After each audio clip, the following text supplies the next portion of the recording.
জাহেল আলভি, এই শয়তান বেটাটার জন্য ভিডিও না করে পারলাম না। আসলে সব কথা তো স্ট্যাটাসে লেখা যায় না।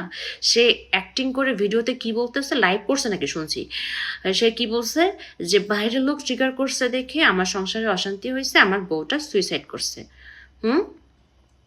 ভালো করে ট্রিগার করতে পারলে আপনার ডিভোর্স হয়ে যাইতো, অ্যাটলিস্ট মহিলাটা বাঁচতো আর আপনার বাচ্চাটা মাহারা হতো না। কেন ভুলে গেছেন? আমার হাজবেন্ডের ডিরেকশনে দুই বউ বয়রা নাটকে যখন আপনি শুটিং সেটে আসলেন সকালবেলা, আপনার রক্ষিতা তিথিকে নিয়ে সকালবেলা একসাথে গাড়ি করে আসলেন, এসে কারোর সাথে হাই হ্যালো নেই, ব্রেকফাস্ট করা নেই, একটা রুম লক করে ফেললেন। রুম লক করে আপনার রুমের সামনে প্রোডাকশন বয় খাবার নিয়ে দাঁড়ায় থাকলো, আপনার রুম খুললেন না কেন ভাইয়া? কি করতেছিলেন? হুম খুব ইম্পর্টেন্ট মিটিং হচ্ছিল তাই না, যেন রুম খোলা যায় নাই তাই না?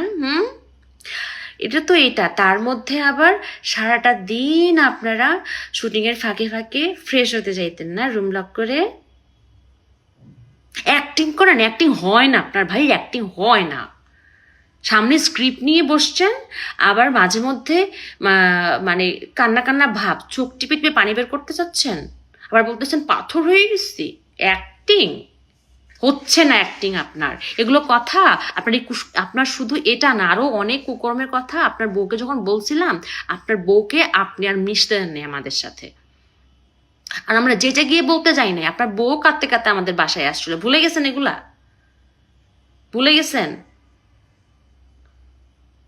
এরকম অনেক কুকর্মের কথা অনেকেই জানে, আপনার অনেক কুকর্মের কথা অনেকেই জানে, কিন্তু এতদিন মুখ খোলে নাই, বলে নাই, কারণ ওরা চাইছে আপনার সংসারটা বাঁচুক,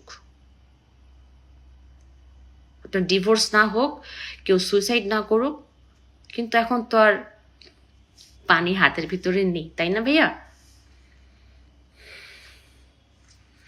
সব দোষ মানুষের, আর আপনি আর আপনার রক্ষিতা তিথি ফেরেশতা, দুধে ধোয়া তুলসী পাতা, তাই না? পেয়াত্তুপ লম্পট কোথাকার।